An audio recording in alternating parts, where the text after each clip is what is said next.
Yeah. Hi, everybody. TikTok Shives. This time So welcome to, this is our final hangout of the year. I'm sure many of us are eager to get the year over with, even though next year doesn't look like it's going to be too much better, but here we are. We were just, it's funny, we were talking about, right before we went live, we were talking about how short the days are in this hemisphere anyway, in this time of year. And it's one of those things where, like, and I am guilty of this as well. Like, it happens literally every year, exactly the same. And yet I still make the same complaints where I'm like, why is it dark so early? It's like, you've been through this before. This happens every single year. But and it's it's new to me exactly now. like this. Every year it gets in January and February. I'm walking around going, why do I live somewhere that's not fit for human habitation? Right. Why do people live here? Surprisingly enough, I actually do enjoy winter though a lot in the States. I was, but because I'm used to being hot year round, and when the summer comes out, I'm like, I'm melting. Apparently, you haven't had the winters I hate both blizzards we've summer had. and winter. So long as the roads aren't too slippery, I'm perfectly content. In Cleveland here, we've typically, I mean, I can remember when I was a kid living in Orange Village, I was maybe 8, 9 years old, and wake up, open the front door and go out to literally 3 feet of snow.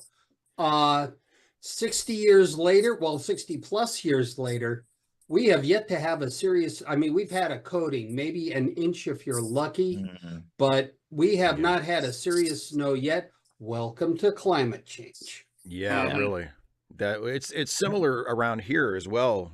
Knock on wood. I'm actually not complaining about the lack of snow, but it is. I mean, like where I live, we've never been noted for like huge snowfall. I mean, I'm not that far north. It's not close to like a major body of water. Like you wouldn't expect there to be a ton of snow, and there generally isn't. But there has been significantly less in the last. Well, I remember growing up in middle school and high school, Steve, just north of where you are. Yeah. We used to have snow on Thanksgiving. I remember playing in the snow, but when's the last time that's happened for us? Yeah, I mean, growing in Boston, we got snow regularly in November through March. And I wouldn't say it was like constant snow, but there was like on the sides of the road, there was always just little piles of snow at all times throughout the winter. Also, it would never like warm up warmer than like 35. So once it did snow, it was there until March. The thing is, now it's become more spurious because I think it was either last year or the year before. I actually took a picture of the snowfall that was up to 13 inches in my front yard.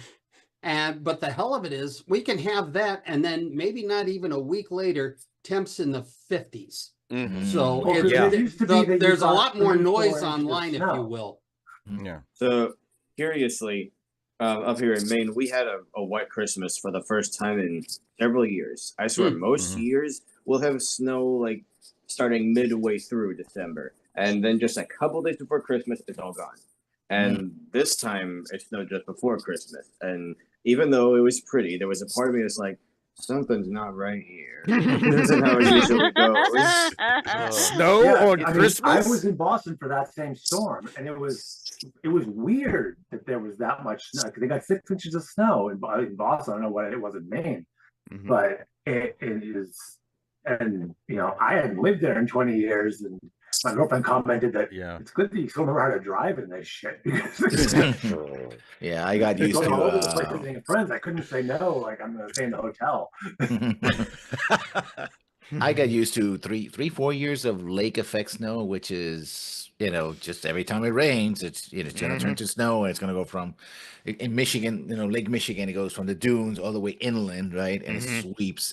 And I know people who lived up in the what's called the hand, they call it, so the upper peninsula. Yeah, even to this day they're basically ice locked for about several weeks or even a month or two, because once that ice and snow comes right from the lakes, and then they caught between the two lakes, they basically icebound. So it's like, stuck. Like Jack Torrance in The Shining. Hey, there we go. Actually, for someone like me, sounds like a lot of fun. You've got access to all the ice cream you want. You can ride as much as you like. It's just unfortunate that the hotel is haunted by these evil, malevolent spirits that want to take him over and destroy his life. I'm the same way. When we did The Shining recently for late seating, and it was the first time I had watched it in a while, and I remember I was the same way. I was like, I would take this job in a heartbeat. I would love this. Getting to run around a giant hotel all by myself, like all winter. You have all the food you need. You can do whatever you want, as long as you run the boiler on the right schedule and keep the snow shoveled around whatever. Like it sounds like a dream job. I really, Steve, some of my favorite videos of yours in recent years have been the Starfleet occupation ones, like Starfleet chef, Starfleet lawyer. Starfleet counselor. I love those. I love those. I think they're absolutely brilliant, and I love the fact that let Nick finish what he was gonna say. I don't know if it's a childhood thing or what, but Steve, I firmly give you permission to tell me to shut the fuck up, because let Nick finish his thought. It's not just here. I do this everywhere in like all calls. For some reason, I don't know if it's a childhood thing or what, but anytime I hear somebody else's voice, I instinctively climb up, even if I'm the one being interrupted. Anyway, so one of my favorite things to do in fiction, in sci-fi, is to create fictional disorders that within that universe. That's why I enjoyed the Starfleet counselor video. But here's one that I had to share. It is so dumb, but it works so well. This is from some Transformers comics. Okay. Primus Apotheosis. Primus Apotheosis is a recognized Cybertronian personality disorder that affects 2% of all Autobots and even the Decepticon. It is a particularly acute form of hero worship characterized by the obsessive need to specifically emulate Optimus Prime. Its major symptoms include the constant quoting of notable sayings by Prime, altering one's physical form to appear more similar to Prime, and sacrificing one's own life at the earliest opportunity for even the most remotely noble goal.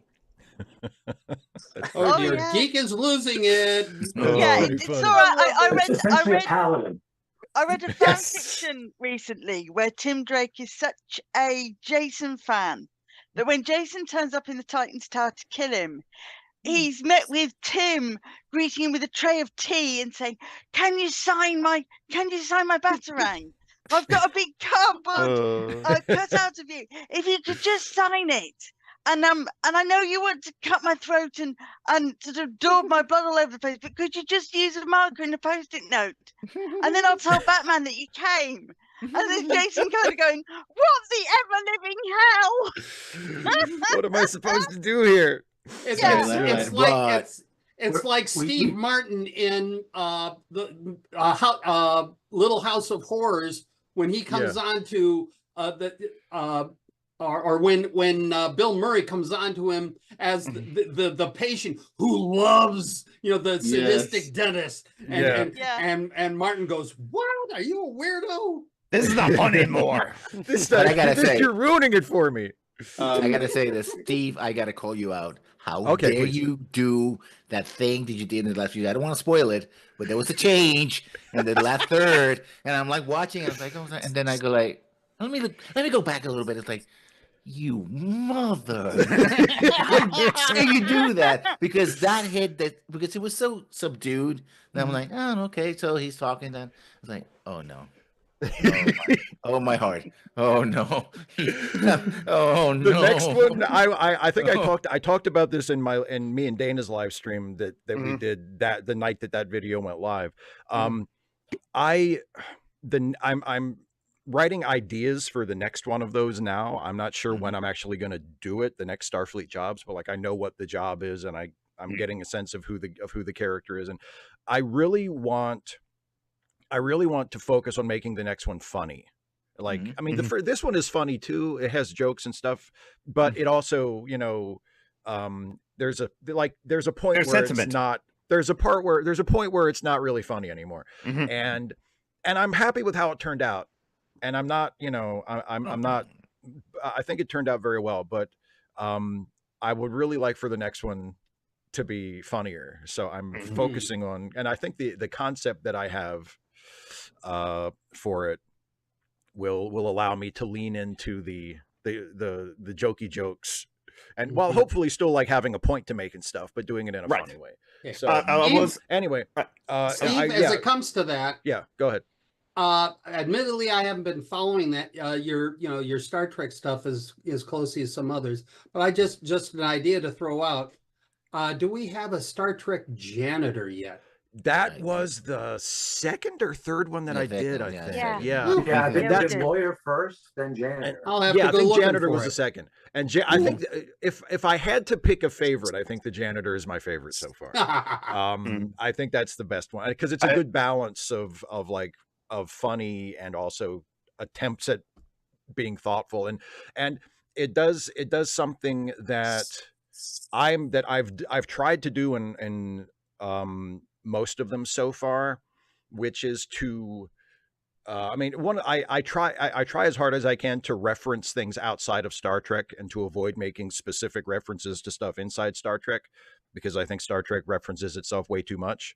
And if you're going to reference something, I prefer to reference something from outside the boundaries of Star Trek. And I think it's really funny when a person, like the characters I'm playing in those, who are ostensibly people who live in Star Trek, when they reference organizations that you would assume would no longer exist, like in the janitors video, and I think in one of the other ones they reference the Navy. And it's like, why would nobody ever talks about the Navy in Star Trek? But yeah, sure, there's still a Navy and people still are part of it.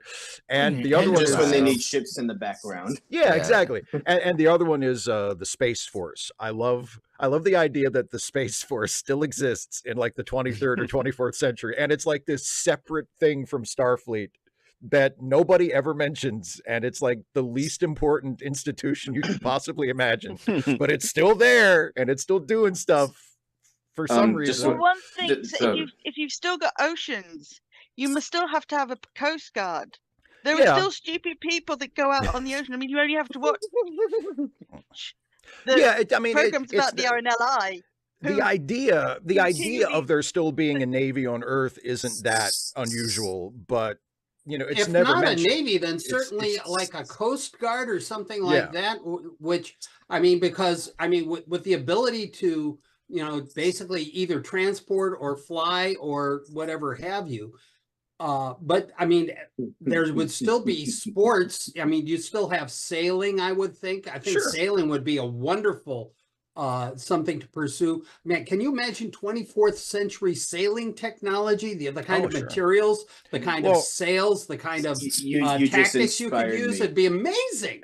You just give me a bit of inspiration. So, Steve, as much as I love like the Starfleet job videos, now this is making me think about other jobs in the Starfleet universe that aren't affiliated. I mean the Star Trek universe that aren't affiliated with Starfleet. Like, imagine being a lifeguard on Risa. Exactly. How many people almost drowned?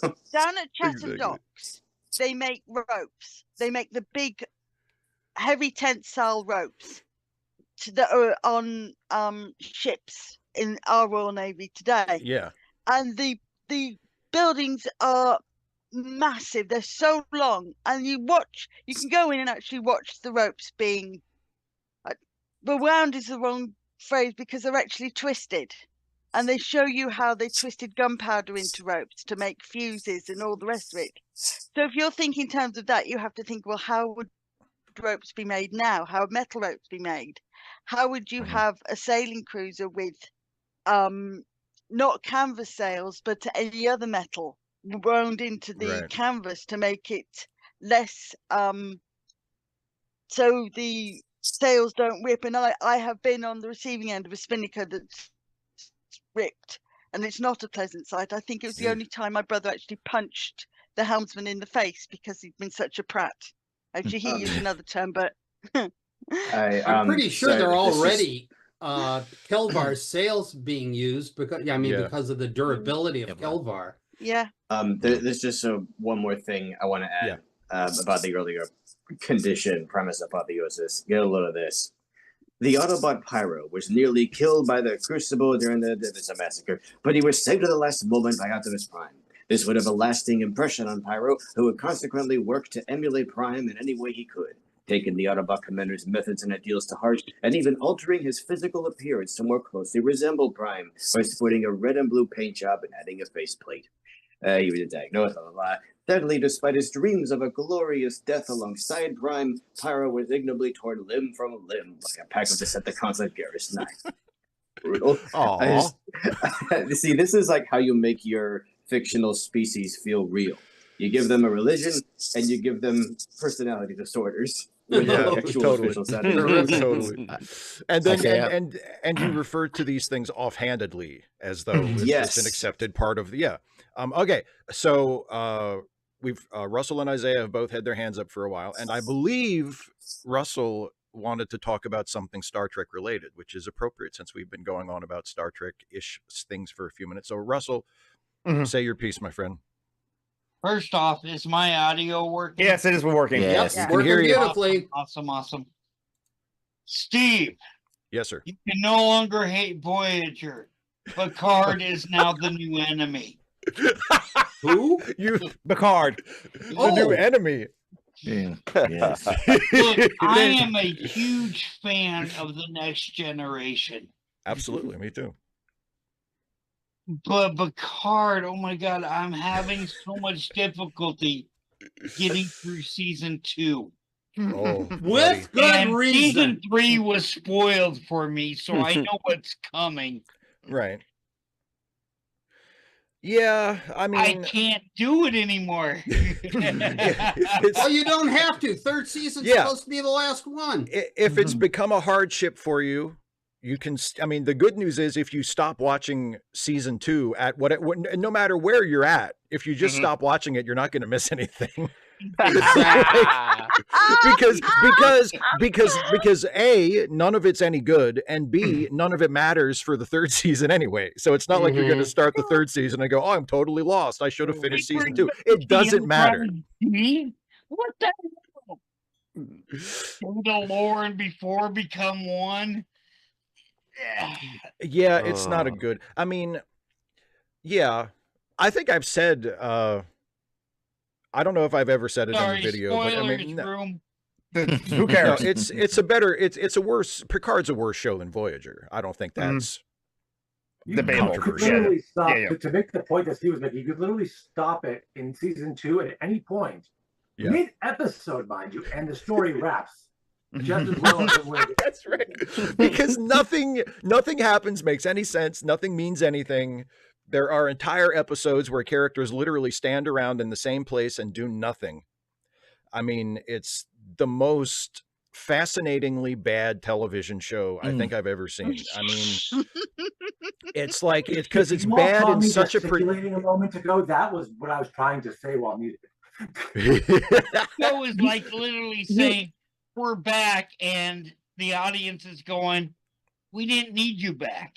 They're trying to do the thing like the joke from like The Simpsons, Star Trek 12. So very, very tired. And yet they're doing the Next Generation crew for some reason. Yeah, it's not. I mean, like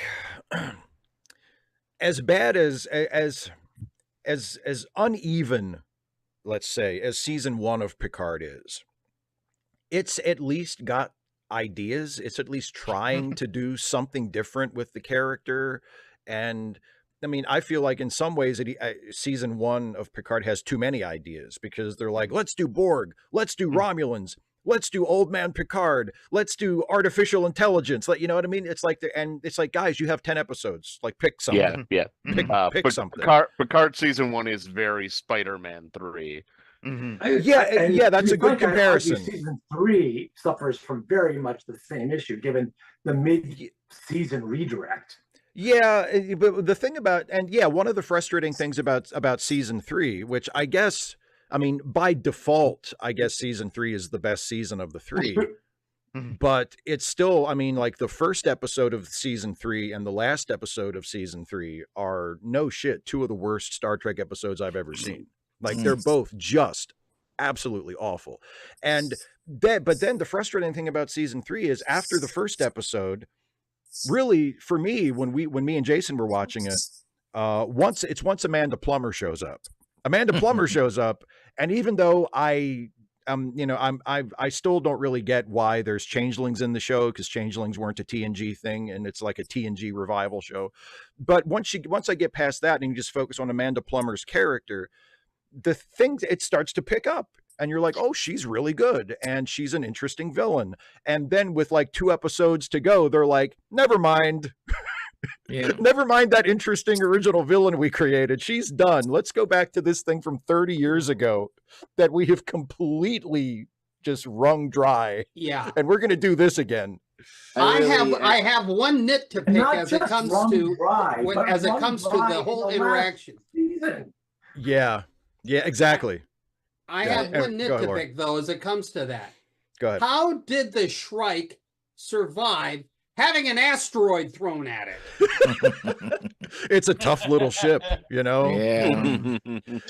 You know, the other thing is, and I mean, I made fun of this with Jason at the time when we were watching it, and it's not just Star Trek that does this. Pretty much all like popular sci-fi now does this, where the villain ship has to be a scary looking ship.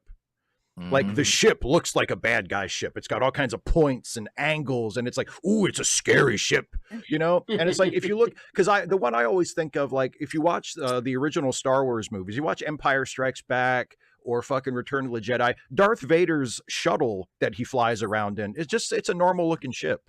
It's not like a scary Darth Vader ship. It's just a normal looking ship. It doesn't, like, why would he have a scary looking ship?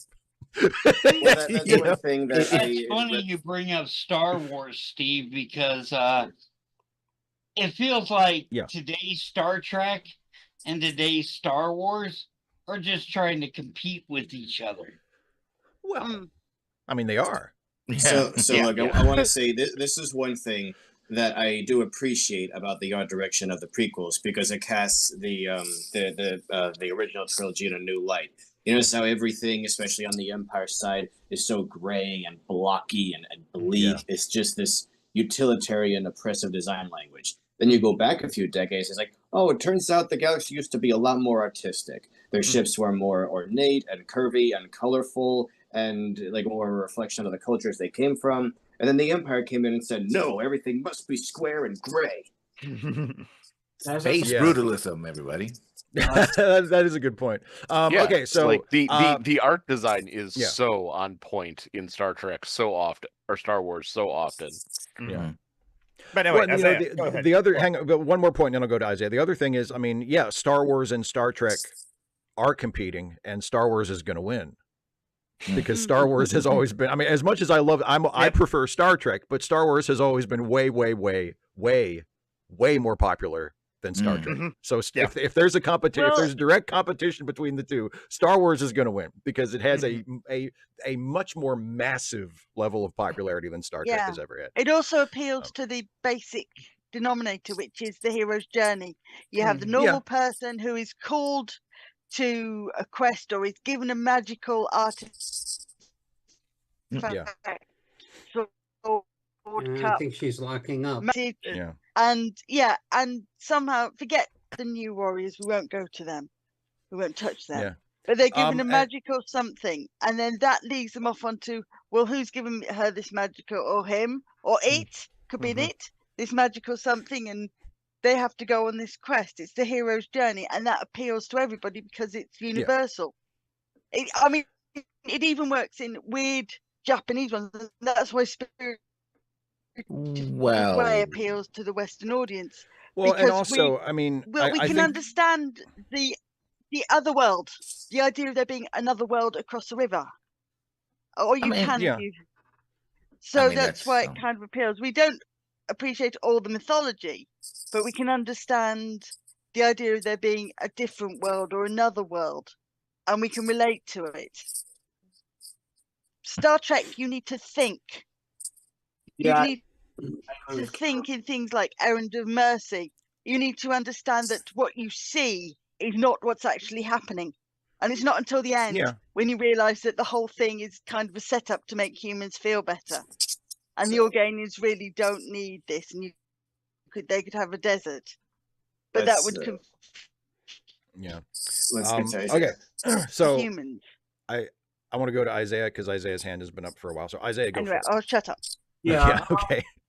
So, a few things. So I guess Star Trek related. I never understood Picard either. I always just thought it was kind of like a weird 90210 Where Are They Now kind of a show. And I didn't really care much about it. I didn't really I tried to watch the first season, but I just couldn't finish it. It was just, oh, here are these people that everyone loved. Now let's see what they're doing almost 30 years later. And I'm like, I don't. I mean, who gives a shit? We spent time. We spent time with them when they were popular. Let these people go on P. Like, we need to get that. Yeah. So there was that. I've always thought about the whole like the janitor and Starfleet thing, because whenever I think of Trip's reaction to those questions. Oh yeah. Asked, he was like, a poo question, and I'm thinking, because I am a janitor, I'm thinking, whoa, yeah, because if you're the main engineer, I'm sure sanitation and waste management and environmental services comes up in that job. Because I mean, at the end of the day, the Enterprise, especially the NX Enterprise, these are Navy ships in a way. So sure. like on an aircraft carrier, I'm sure there's someone there that is overseeing. Oh yeah. Very important. Now the fun thing about, I guess, being a custodian in Starfleet or in Star Trek is if you're posted to a ship, you're you're going to, let's say, this nebula you've never been to. Well, I guess when you're not on your shift, maybe you can go to stellar cartography and fuck around there. Maybe you're maybe you do like sanitation work as your day job, quote unquote. But then when you get off work, maybe you want to go, maybe put some time in with stellar cartography, just like what Beverly did with bridge duty or something. So I can kind of see, because in our society, jobs are mostly status symbols. Yeah. Whereas in the 24th century, 22nd, it's the whole like working to benefit oneself and. Well, I think, and I'm going to tie this to something that another series that just finished that Steve is not very fond of, but I think I know where you're going. But both this series and your show, in a way, or your shorts, kind of showed that there is a currency still in the Federation, and that is social credit, because you're analyzing the sort of everyday jobs, but maybe because of audience expectations or simply because the way it's been built, there's from the very beginning, it's like, oh, you're starship captain, this is very important, right? Even that episode, in fact, the best episode for this, the episode where Picard gets the other life, right? And it's like, give me my old life back. And it's like, but that life that you had seems like a pretty good life overall. I mean, it might not be as exciting for you, but it almost seems like the one thing they didn't touch to was, the reason why you want to be the starship captain is because being the starship captain is so renowned, right? Nobody hands you. Just for clarity, we're talking about Tapestry. Are we talking about the one where he got knocked out? Tapestry. The shot in the heart. He has to, Q comes in and says, "Hey, you're dead. I'm God." Blah blah blah. And it's like, oh God. And, well, the inner light also figures in as a part of that as well, because that was almost a complete adult lifetime where he has a wife, he has kids. But that wasn't Picard's choice, I think, is the point. Is it like Picard? It wasn't, but it still has an enormous impact on him. I think. Sure. Oh yeah. But when I talk about social credit, is your social standing in the Federation seems to be very important and something you still trade on. Like there's a joke early in the series I'm talking about where the captains get invited into a great special party and it's like, oh yeah, but you're a Cali class, so you don't count, right? And so they're trading on that, even though supposedly they don't have actual credits, which I think, I'm sure I'm not the first person to see this because, usually go like, oh, I found something important. People are like, yeah, people have written papers about this for years. But, the social. So that's sort of the thing. It's like, I find very interesting. Though, it's the sheer fucking hubris. I mean, there's it's right there. You're absolutely right. Yeah, there's another book series by Ian and Banks that goes into a society that's even like more socialist and anarchistic than the Star Trek society, and there's legit culture like theories. They have a expanding. They're essentially their culture is just growing and consuming things because a small percentage of their population are just busybodies that go around, find other societies, judge them to be improperly, like, that they have authoritarians, and then they work to collapse those societies and eventually make them more culture. Yeah.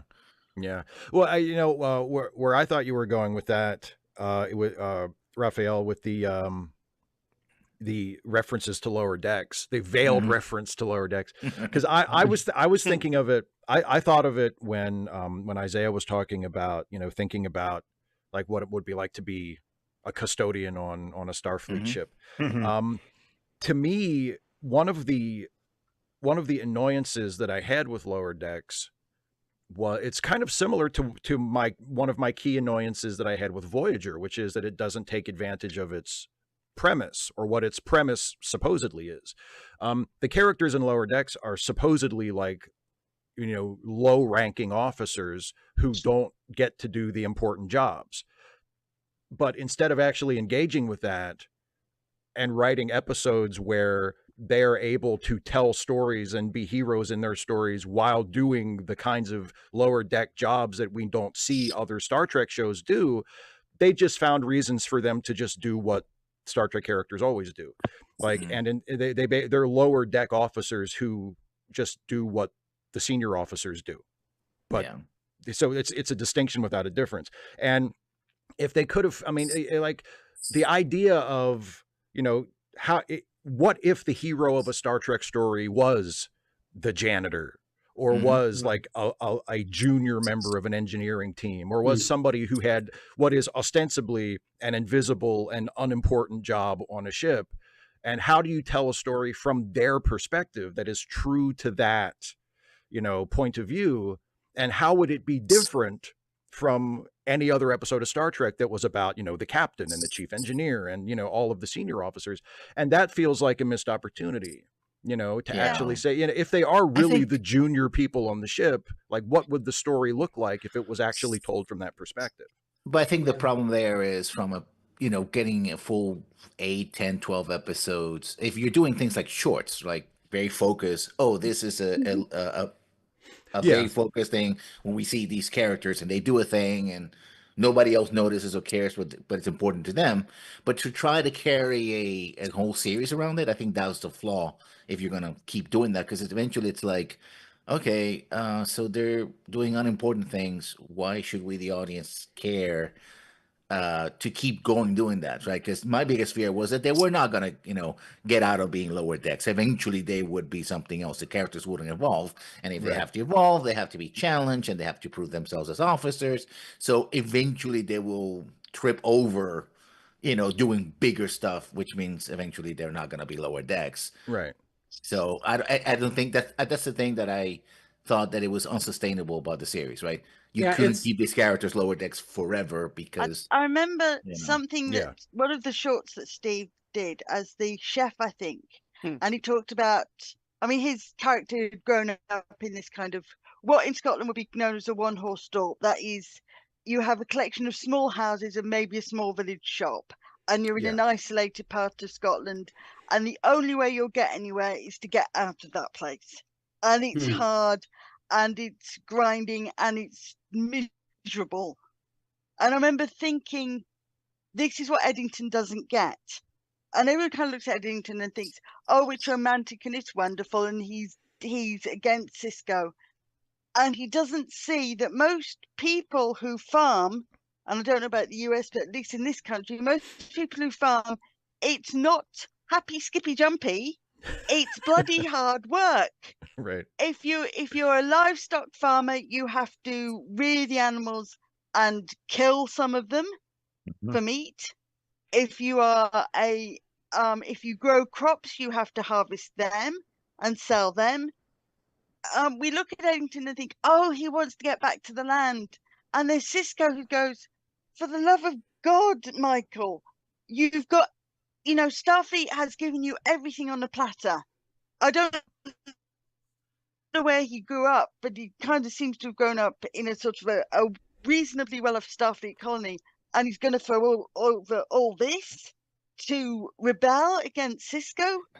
Is the guy completely nuts, or has he just completely lost it? Because it's not.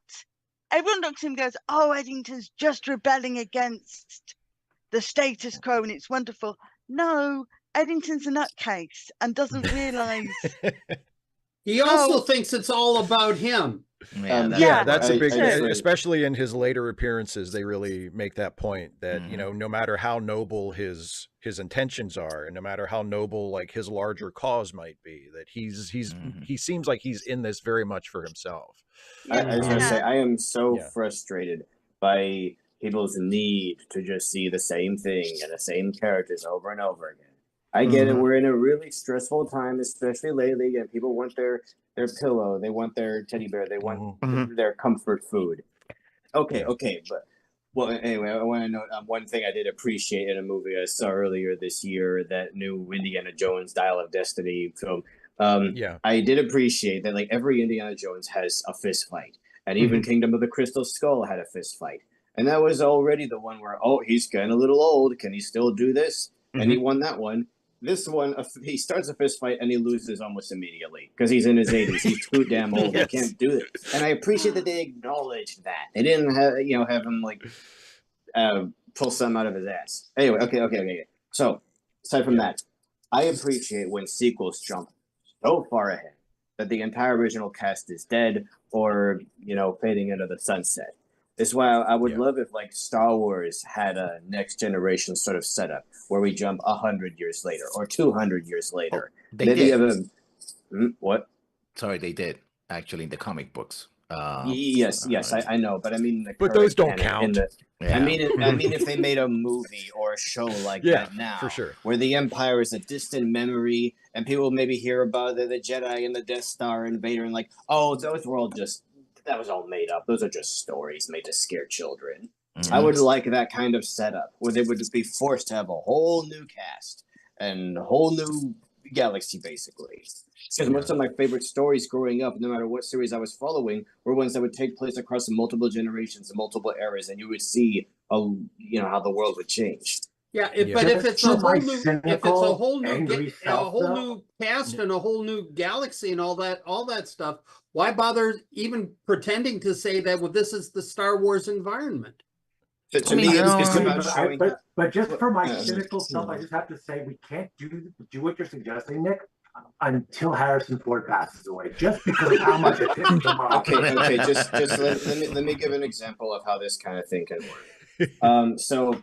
Growing up, I played a lot of games from this series called Mega Man, which had many of its own sub-series that are mostly in one timeline that takes place over the course of several hundred years. Sometimes you would have like a robotic character survive from one series to another, but mostly it would jump to different eras. And the point was to show the continuing evolution of robots. They start out very clunky and kind of primitive looking. Over time, they became more like humans to the point where they even had fleshy parts and could eat and things like that.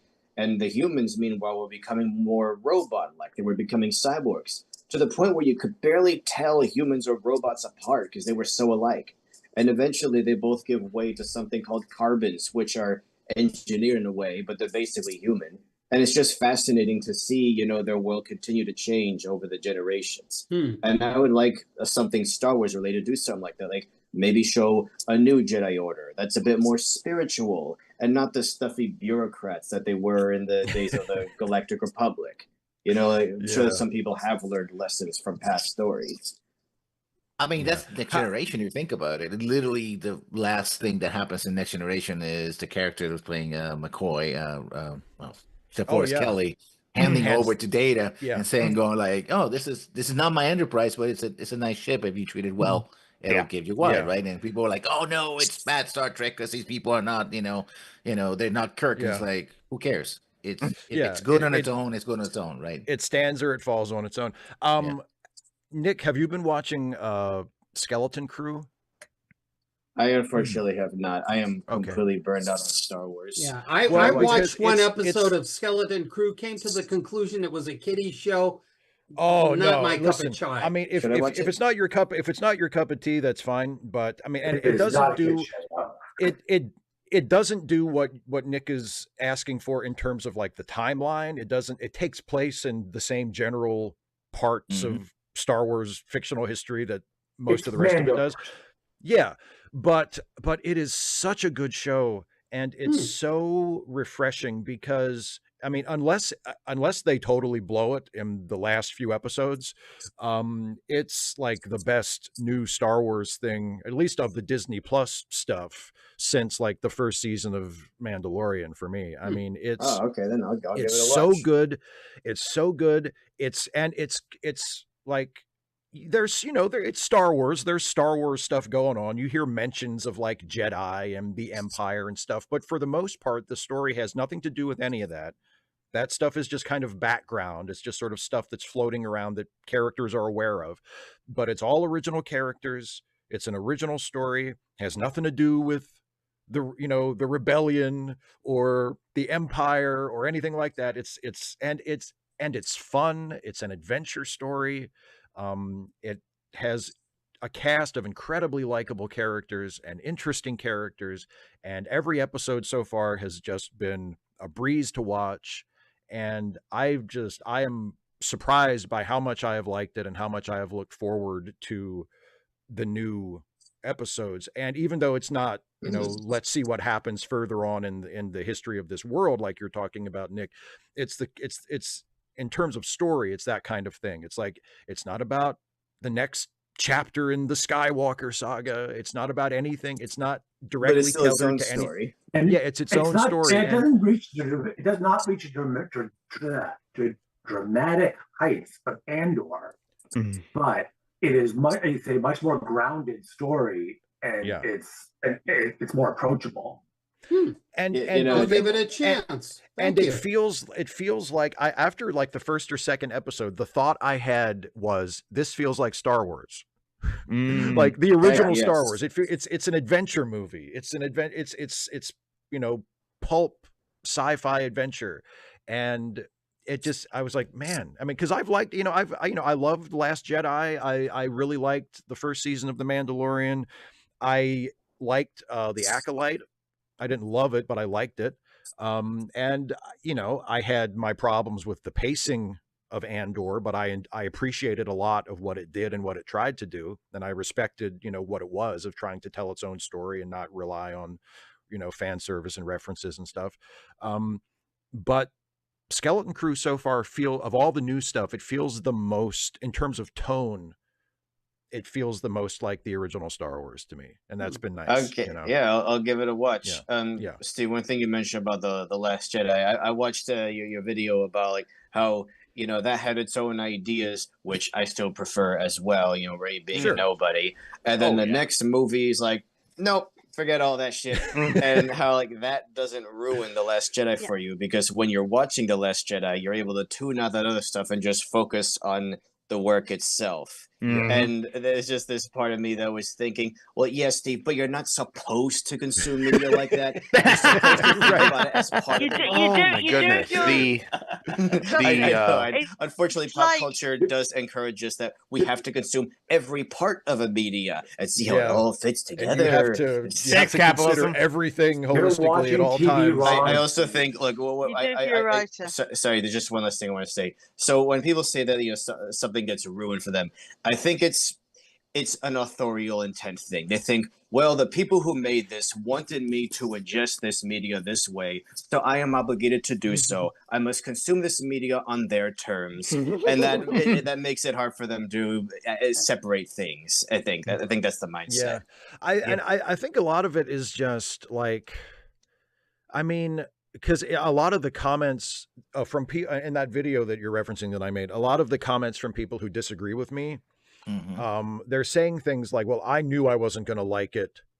As soon as Luke threw the lightsaber away, I knew I wasn't going to like it. Or they say like, I love this. And you hear this a lot from fans who are like disgruntled by newer entries in long running series. They're so disrespectful. They're disrespectful to the characters. They're disrespect, and it's like, what is? I mean, look, you can like or not like it, like that's fine. It's just if the new movies aren't your thing and you dislike them as stories, or you can't get into the characters or whatever, that's fine. But what's disrespectful even mean? Like, what does that even? I hate that criticism so much because they expect the characters in the story to be fans of their own story. Exactly. Like we are. They expect Luke to hold the lightsaber with such reverence and nostalgia because that's what the fans would do. And I hate that. Unfortunately, I'm not wearing my pearls. I'm not wearing my pearls, Steve. Creativity. So I can't grasp them and go. Yeah. The problem with the whole respect. People are offended by your point of view. The problem with the whole respect for the lightsaber is to have excessive reverence for the source material. Yeah, exactly. Go ahead, Lauren. Yeah, the problem with the whole respect for the lightsaber thing is enormously simple. They don't know Luke's past. They don't know what's happened from the end of Return of the Jedi to now. They have no idea what he's gone through training Jedi. They have no idea of what he went through with Kylo Ren. There's an enormous gap there, and it is yet to be filled in. And they have no idea who this Luke so many years on is. Exactly. Okay, but even if you disregard all of that, if you just look at what we do see in the films, the last time Luke held that lightsaber, his hand was chopped off. And he fell down a giant shaft. And he found out his dad was Space Hitler. He associates that with traumatic memories. Why would he ever want to see that stupid lightsaber again? Yeah, and he's come to this remote planet to get away from everything that lightsaber represents. Yes. But that's not what viewers go to movies for. They go there to get pat on the back. Yeah. And to project themselves on the characters. Return of the Jedi, that hand's also injured, so he looks down when he's on Jabba's cruiser, and he actually sees the wires in his hand, his and hand, looks at it. And he kind of looks at it, and you get this one sort of fleeting moment when he looks at it and kind of goes, eesh. And then he carries on. But there must be that moment when he thinks, "Oh my God, the thing that it reminds me of as a Star Trek fan, and when I saw people complaining about like, oh, they're disrespecting the lore by having him throw away the lightsaber or having Luke act this way or that way or whatever, it made me think of in Star Trek 3 when they blow up the Enterprise. But if you take this attitude toward it, which is like all of the things that we like in the show must be regarded as sacred, right? Then, I mean, blowing up the Enterprise is like the most blasphemous thing you could ever do. And and it's weird. Like, I don't think I've ever heard a Trekkie ever say that the destruction of the Enterprise in Star Trek 3 was disrespectful. I mean, people have I react emotionally to it too. It's the Enterprise and it's being destroyed. Like, it's an emotional scene and it's supposed to be. But it's never even occurred to me, and I don't think it's occurred to most other people who are fans of the same thing, to like be mad at the people who made the movie about it. Like, I can't believe they blew up the Enterprise. I saw that. I saw 3 in the theaters when it first came out, and watching the arc of where they came from, where they were going to, just the look on Kirk's face when the commander tells him, no, you can't take the Enterprise back out, and the determination on his face. I mean, he was there for one thing, to save Spock. Yeah. And if that cost them the Enterprise, then so be it. The destruction of the Enterprise was an inevitability. It was an inevitability that followed the arc of the entire movie, and it was, pardon the word, necessary. Sure, I agree. Now I want to jump a little bit on Nick's, and I just don't have my hands up, so I don't want to take too much time. Okay. When Nick was saying, I think I would reverse it. I think it's a question of, or a sense of ownership, right? Yeah. People feel that these are their things, their toys, their movies, and how dare you come to their house and take their stuff away, right? Exactly. Well, that's my lightsaber. It's not Luke's lightsaber. It's my lightsaber. Yeah, but it's part of what I call the ownership of experience, right? The creator owns the creative aspect, but the audience owns the interpretive aspect, right? And I think a lot of people have taken to the point where they keep feeding that sense of audience ownership to think that they owned everything, which is ironic. Yeah. And the reason why it happens is because now more than ever, we actually own less of the media we consume. Yeah, right? It's a lot of like streaming services. We you don't get a lot of physical media, etc.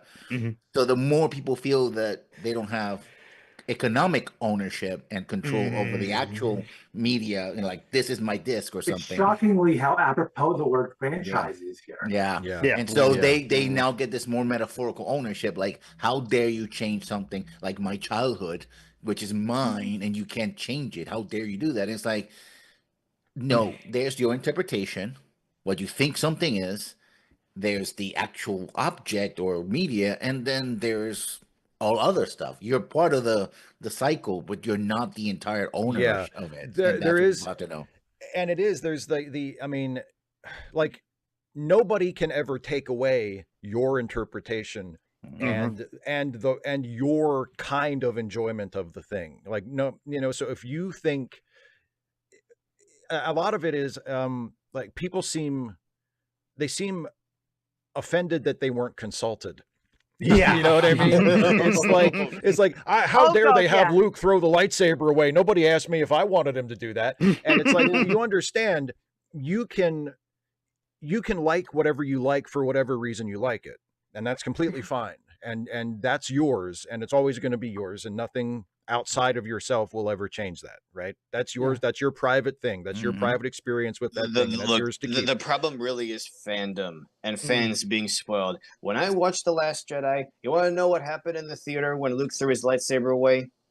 People laughed. I did. Me too. Chuckled. Me too. It was funny. It was a good. People weren't mad. Yeah, your people average who actually normal person, they thought it was funny. Because it was unexpected, and it's unexpected, and they built it up because it's been built up for like 2 years now, because the movie, the last movie, ends with Rey offering the lightsaber to Luke, and Luke giving her kind of an inscrutable look, and then we wait like 2 years for the next movie, so we're ready to see how Luke is going to react. What's Luke going to do? And he throws it away. Like, it's like, okay, now we're off and running. Now what's going to happen next? The point is, your average person who isn't chronically online, who doesn't have this ownership over the things they like, who has a healthy, somewhat detached relationship with Star Wars, is able to enjoy a scene like that for what it is. As most of you know, I'm a bit of a Tolkien nerd, and I did my degree. I did my degree thesis on. And her internet went out. Oh dear. And then she's robotic. I had to actually go to what's known as a viva, which is a spoken examination in front of 4 professors to actually state my case and defend the fact that I didn't think Eowyn was a heroic character. I'm not saying that her actions weren't heroic; they were. She kills the king of the Nazgul. But she was charged with the task of leading her people to safety in Dunharrow. She disobeyed her father. and I actually had to sit in what's known as conclave, because you do have them in theological colleges. I had to sit in conclave I love for the my use degree. of that word in this circumstance. Yeah, I know. Conclave happens in other instances, it's so and I important. think it was one of them. Yeah. It was at the time. It probably wasn't thinking back on it. It was over 20 years ago. I mean, just face it. But at the time, it was kind of like, oh God, if I don't pass this, I won't get my degree. Yeah. But I did actually have a lecturer in my corner who said she has a valid point, and it was allowed to go forward for examination, and I got my degree. But even so, I can understand this idea that she's mine. How dare you? I remember the backlash I got from other people who read it, other friends of mine who also studied Tolkien. How dare you say Owen's not her hero? How dare you say that she doesn't do heroic things? How dare you say that she doesn't do magnificent and wondrous things? And I just thought, I'm not saying she doesn't. I'm saying that that she's not a hero in the sense that you think of a hero. Right. She was given a task to do, and she disobeyed her father, and she would be what's the term? Not curtailed, constrained by tradition, by her father, had he lived. Yeah, What's I mean, you're talking to someone who argues vociferously that Kris Kringle is not really Santa Claus in Miracle on 34th Street. So I know exactly I know exactly what it feels like. Isaiah, your hand's up. I'm going to try to get to everybody's hands before we wrap up. So Isaiah, you go for it. Yeah, so briefly, I want to like briefly go over the Star Trek things I got for Christmas. Oh yeah. Sure. Oh dear, here we go. Oh God. So I got an Xbox 360. I got one of those. Nice. Yeah. Oh, and you got like the Star Trek. Yeah. From the movie video game. From the Kelvin timeline movie. Kelvin timeline, so I got that. So I mean, that looked like just a wrap box. Yeah. But it's from Star Trek. and then it's like a uniform. Yeah, this is my DS9 command uniform. Cool. Nice. Very nice. So yeah. Oh, awesome. We want to see you in it next month. You got a communicator badge to go with that? Absolutely. Excellent. Actually, hold that thought right quick. Oh, okay. I mean, thanks to those Starfleet Jobs videos I do, I have like a bunch of those fucking communicator pins. I'm not even a cosplayer except for being in costume for those videos. But I'm like, well, I need to look like this guy from this show, so I better order one. My brother got me a Dreamcast for Christmas. That's a obscure console. Yeah, I never had one back in the day. But I played Sonic Adventure on it the other day, and here's the funny thing. Never mind. I'll save it for later. Yeah, whoever else wants to talk. Oh, there we go. Oh, the Bird of Prey from Generations. Is that a model? It's a model. I'm actually thinking about starting a business where I make these, put lights on them, and sell them. Because I'm actually doing another 350 Titanic that I'm going to sell. Cool. Nice. Yeah, that's really cool. Thinking about starting a little business. Yeah, a little model making side hustle there. Yeah, there you go. Yeah, I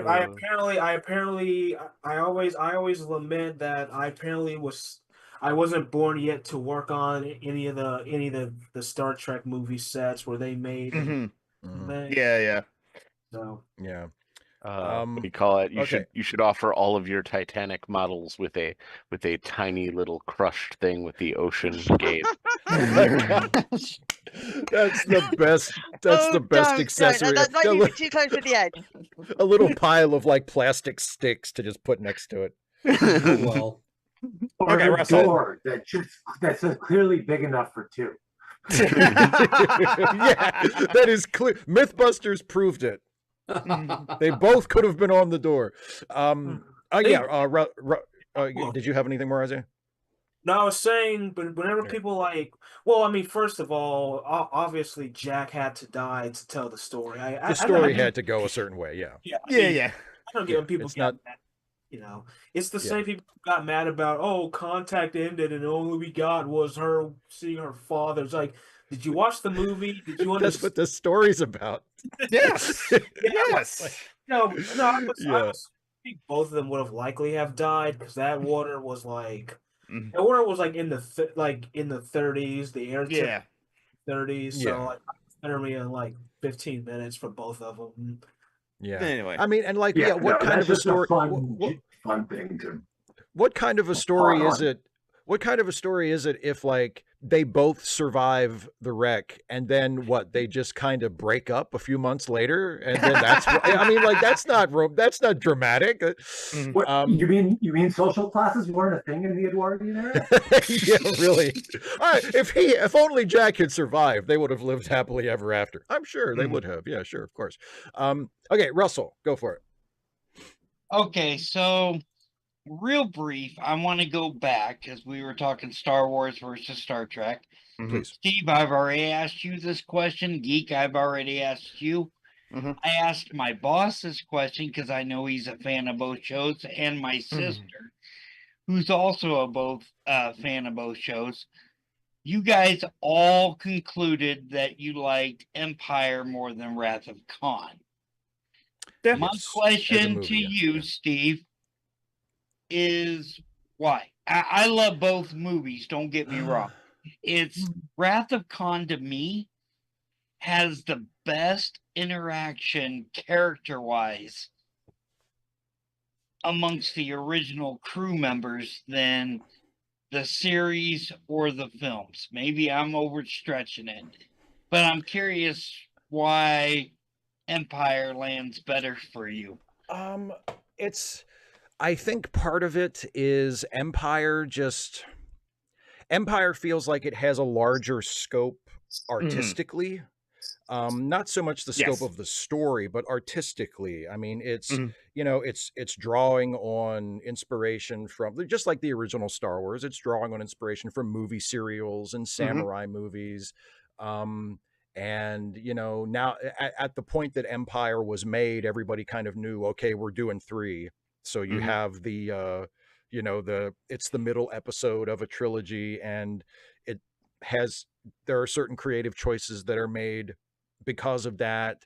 And it's kind of a gutsy thing to end a feature film on a cliffhanger, and yet somehow it works, and it ends on a cliffhanger, but it still feels complete, which is a really tough thing to pull off creatively. Like, you watch Empire, and it's technically like it's unfinished, it ends on a cliffhanger, and it's designed to make you want to go, oh, I can't wait to see the next one, but it still feels like a complete movie in and of itself. Like, you don't watch Empire and go, well, it's not finished. It's not hungry at the end. I think you can make the same argument for Wrath of Khan, frankly. No, Wrath of Khan's not a cliffhanger. Wrath of Khan, I mean, there's open threads, and obviously they came back to it and, brought Spock back once they saw how much money they were making. They're like, we're definitely doing another one of these. But I feel like, Wrath of Khan, if Wrath of Khan had been the last Star Trek movie they ever made, I feel like the story is done. Like, the story is like, Spock's dead, the day has been saved, Kirk has reconciled himself to getting older, and the sun is rising over the Genesis planet, and it's like the story's finished. And Empire, even though the Empire is clearly leading you to be expecting another one, but it's also like, it feels done. It feels like a complete film. I love the way it tells parallel stories. It does that's the thing that Star Wars movies started doing just all the time after that. But I don't think any of them accomplished it as well as Empire does, where they split up, and Luke is doing his own thing with Yoda, and Han and Leia and the droids are on the Falcon having their own story, and they're completely separate for most of the movie, and then they come together at the end in a really satisfying way. It's Spock's death scene is beautiful and is really well done, but in its own way, I feel like the goodbye between Leia and Han is just as emotionally impactful for me. Like even because like, okay, Han's not really dead, they're freezing him, and this will be part of the next movie, how they get him out or whatever. But that moment between them when she says I love you and he says I know, and then he's immediately frozen, and then the sound design, that thud, that hollow thud that he makes when he falls to the floor and he's been frozen, like that, to me, even it's not as, there's a grandness to the original Star Wars trilogy, particularly Empire. Oh yeah, that Star Trek is just not designed to have. It's not meant to be operatic in that way. Exactly. Yes. I mean, and none of this is to take anything away from Wrath of Khan, which is a fucking brilliant movie, and is as good a Star Trek movie as has ever been made, and. And if we ever get another Star Trek movie that's even close to as good as Wrath of Khan, I will be. I mean, they've come close a few times since. It's not like there haven't been great Star Trek movies, but I mean, if they managed Star Trek 6, Star Trek Beyond, Star Trek First Contact, like I think God, Star Trek 3 and 4 are fucking great. I mean, but it's such a good movie.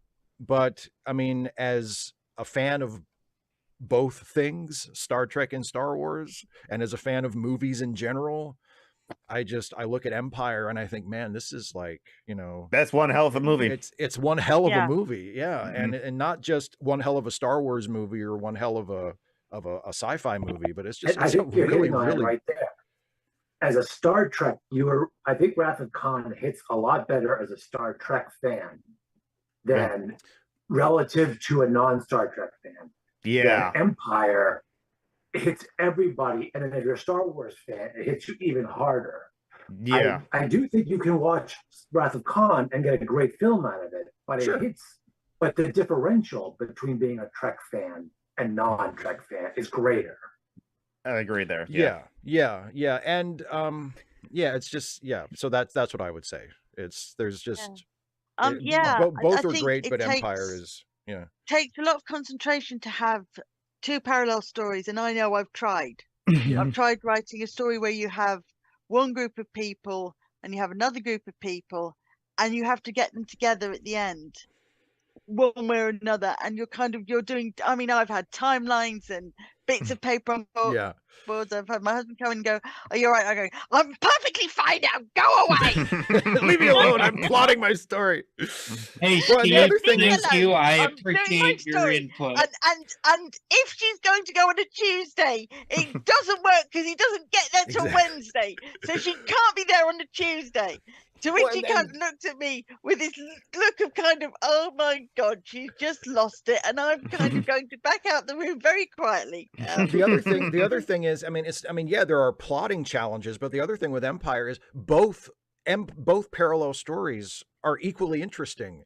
Yes. It's not like, they have to cut away from Luke, so let's see what Han is doing. Both stories are equally interesting. And so it doesn't feel like there's an A plot and a B plot, even though like the protagonist of the story, Luke, is only in half the movie. When they cut over to what's going on with Luke and Leia and the droids in the Millennium Falcon, and then, they get to Lando's Cloud City and all this stuff is happening. And it's just as interesting. And I mean, on the other hand, like Luke is in the same place most of the time. Like Luke is the hero of the story. We are over the hour. Yeah, I know. But anyway,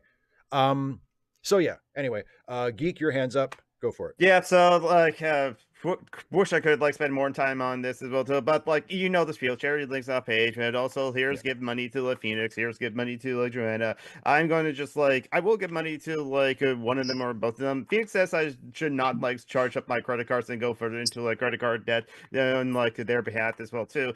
Charity links off page.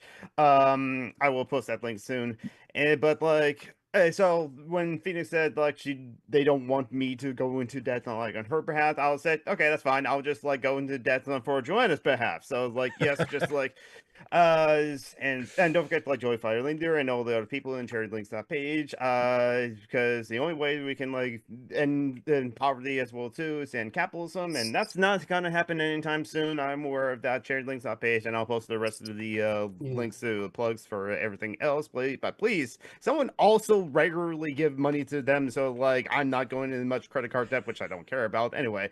But now Joe, and I'll post the rest of the plugs as well in the please live everybody make use of the charitylinks.page and make use of the links that Geek is posting. Let's help each other out. Joe, your hands up, and then we're the over. authorial intent thing that was brought up about movies, and particularly in The Last Jedi, actually, like, it feels like it's almost part of why there was such a kick to it. There's just this feel while watching the movie, and even the first time I saw it, even though I ended up loving it so much that it's even my favorite over Empire, is that there's this sensation of Star Wars is changing. The way you loved Star Wars, well, not necessarily wrong, is unhealthy, and you should do better. You know, the what do you call it? The play of Kylo Ren, like looking like he might change and being a huge fanboy of Darth Vader and the wrong things to love about Star Wars, and the ending with him being defeated not by physical force but by like losing it to his own anger, like everything points to, and you know, the end with anyone can be a Jedi. It's not important where Rey is, like everything. The Rise of Skywalker, it doesn't make me angry. It didn't ruin it, but it's so sad that the path that Star Wars was to go down wasn't that path. Because it would have been so much better for storytelling going forward if they had followed the Last Jedi path and it doesn't, Rise of Skywalker doesn't ruin The Last Jedi. It ruins itself, because like, you know, it's like I was talking about, like at the end of you know, Empire, at the end of Empire, there's a cliffhanger, and it's like, oh, you have to wait for the next movie, and I can't wait to see what happens, you know. And at the end of The Force Awakens, the same thing. Like, what's Luke going to do with Rey and the lightsaber? And at the end of Last Jedi, I remember the one of the first thoughts I had after the first time I saw it in the theater, I thought, this feels like the third episode of a trilogy instead of the second. Like, they wrap up so many things and leave things at such an interesting jumping off point that I was like, oh man, I can't wait to see what the third movie is going to be, because of how the second movie it almost felt things. like it wasn't ending into the third movie. It was like expanding into, like, this is where we're going to put in like 30 Disney Plus series to go into all of the new people in the universe.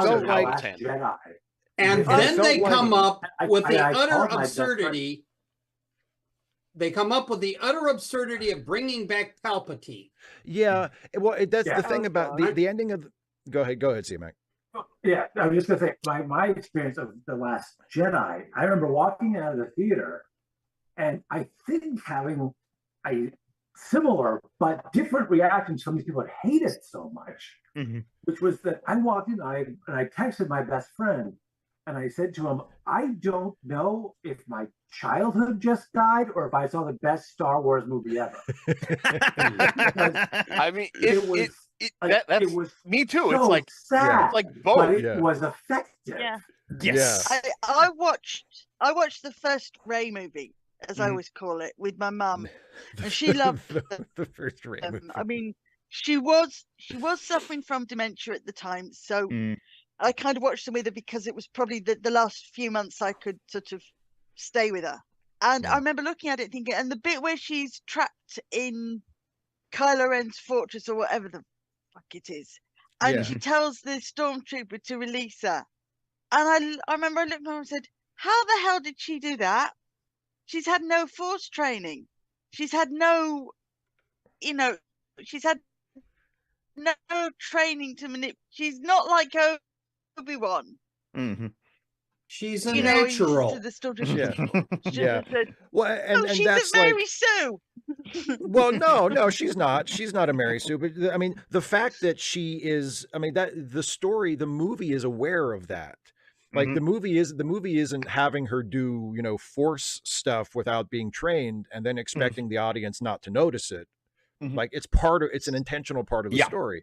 But the other thing, I mean, the thing like The Last Jedi ends and it feels like there are just a million possibilities where things could go from that point on. And then the disappointing thing about Rise of Skywalker, which again, I always say this, I don't hate that movie nearly as much as a lot of people do. I mean, I don't, but it's a massive disappointment after The Last Jedi because at every juncture, it makes the less interesting choice. Yeah. It's a massive missed opportunity.